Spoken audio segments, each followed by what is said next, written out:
നമസ്കാരം, VMTV ന്യൂസിലേക്ക് എല്ലാ പ്രേക്ഷകർക്കും സ്വാഗതം.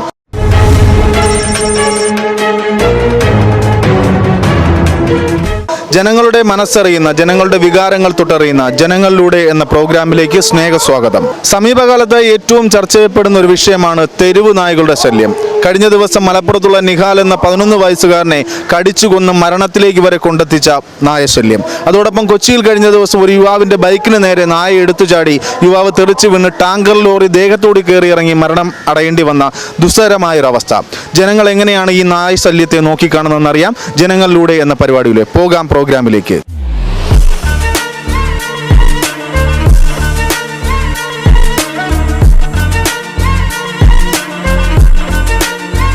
നായശല്യം രൂക്ഷമാണ്. ഇപ്പോൾ വരുന്ന വഴിക്ക് തന്നെ ഒരു 2-3 നായകളുണ്ട്. സ്കൂളിലൊക്കെ ഒറ്റപ്പെട്ടു പോകുന്ന കുട്ടികൾ ഭയങ്കരമായ ബുദ്ധിമുട്ടുകൾ വരും. ഈ മന്ത്രിമാരെ മറ്റുള്ളവർ കടിക്കുമ്പോൾ മാത്രമേ അറിയാവൂ. സ്വന്തം അനുഭവത്തിൽ വരുമ്പോൾ അവർ പഠിക്കുള്ളൂ. ആരായാലും ഒരു പണി കഴിഞ്ഞാൽ നമുക്ക് പണിക്ക് പോകാനൊന്നും പറ്റൂല. പട്ടിയെല്ലാം ഇവിടെയാണ് തെണ്ടടിച്ച് കിടക്കുന്നത്.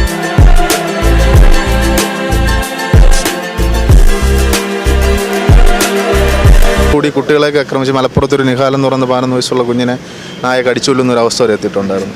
എന്താണ് നിങ്ങൾക്ക് തോന്നുന്നത്? ഇതിനെതിരെ എന്തെങ്കിലും നടപടികൾ കൃത്യമായിട്ട് എടുക്കുന്നുണ്ടോ? നായശല്യം രൂക്ഷമാണ്. ഇപ്പോൾ വരുന്ന വഴിക്ക് തന്നെ ഒരു 2-3 നായകളുണ്ട്. അപ്പം അതിന് അധികാരികൾ അതിനുള്ള നടപടി എടുക്കണം. അതിന് വന്ധീകരണം പോലുള്ള ആ ഒരു മുനിസിപ്പലിൻ്റെ ഓരോ പ്രൊജക്റ്റൊക്കെ ഉണ്ട്, പേരിലുണ്ട്, പക്ഷെ അത് ഇംപ്ലിമെൻറ്റ് ചെയ്യുന്നില്ല.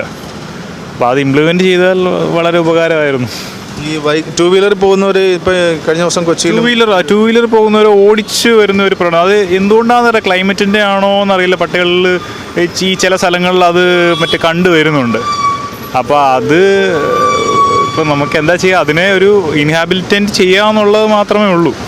എന്തായാലും സമൂഹത്തിന് തീർച്ചയായും ആവശ്യമാണ്. ഇപ്പോൾ വരുന്ന കാലഘട്ടങ്ങളിൽ പ്രോജക്റ്റ് ഉണ്ട്. ഇപ്പോൾ നമ്മുടെ മുനിസിപ്പാലിറ്റിയിലാണെങ്കിൽ ഇഷ്ടംപോലെ പ്രോജക്റ്റ് ഉണ്ട്. പക്ഷേ അത് ഇപ്പോൾ എന്തെങ്കിലും ഒരു ഇൻസിഡൻറ്റ് ഉണ്ടാകുമ്പോൾ മാത്രം അധികാരികൾ ഓടി വരും. എന്നിട്ട് ഒരു 2 ആഴ്ച പിന്നെ മറക്കും. അത് സ്ഥിരം പ്രവണതയാണ്. അത് കൺസിസ്റ്റൻസി കീപ്പ് ചെയ്ത് ഈ ഒരു പ്രോജക്റ്റ് മുന്നോട്ട് കൊണ്ടുപോകുക. അതിന് എൻ്റെ പേര് അക്ഷയ്.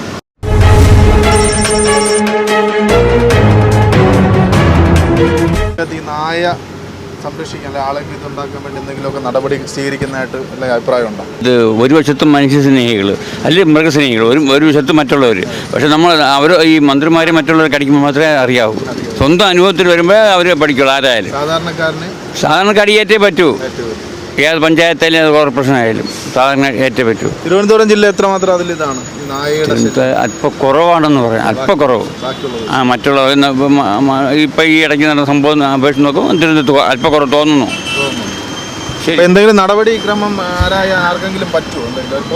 ഇപ്പം ഈ ഇടയ്ക്ക് എന്താ പുതിയൊരു വാർത്ത വന്നിരുന്നു, കളക്ടർ കാണാൻ ഇടയ്ക്ക് ഈ 2 ദിവസം മുമ്പ് ഒരു വാർത്ത വന്നിരുന്നു. ആ നടപടി മുന്നോട്ട് പോയാൽ റെഡിയാവും. എന്തായാലും നടക്കേണ്ട ഒരു നടപടിയാണ്. അത് നടക്കേണ്ടതാണ്. പേരെങ്ങനെയായിരുന്നു? കെ സുധാകരൻ.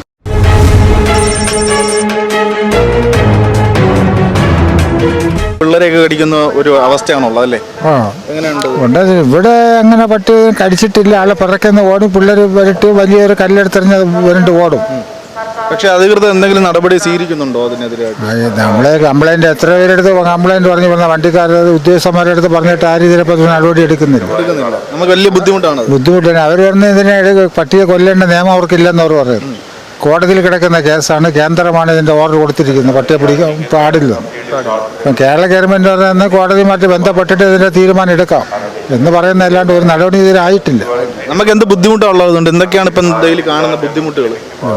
എന്ന് വെച്ചാൽ ഇവിടെ ഇപ്പം നമ്മളിവിടെ വിട്ട് അങ്ങ് മുകളിൽ പാത്രം ഒന്നും അറിയുന്നില്ല.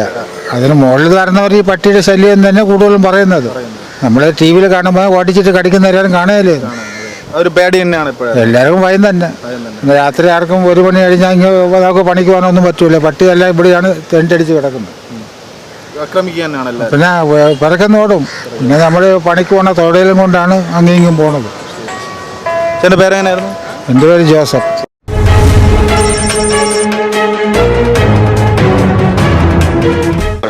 ഞങ്ങൾ പലയിടവും വെച്ച് കണ്ടിട്ടുണ്ട് ഇങ്ങനെ പല കുട്ടികളെയും ഉപദ്രവിക്കുന്നതല്ലേ. അത് ഞങ്ങൾ ശരിക്കും കണ്ടിട്ടുണ്ട്. ഞങ്ങളുടെ ഏരിയയിൽ തന്നെ ആ ഒരു അരുവിപ്പുറം എന്ന് പറഞ്ഞ സ്ഥലത്ത് ഇങ്ങനെ ഇതുപോലെ കുറേ ഉണ്ടായിരുന്ന ശല്യങ്ങൾ. ഇപ്പോഴത്ര പ്രശ്നങ്ങളില്ല.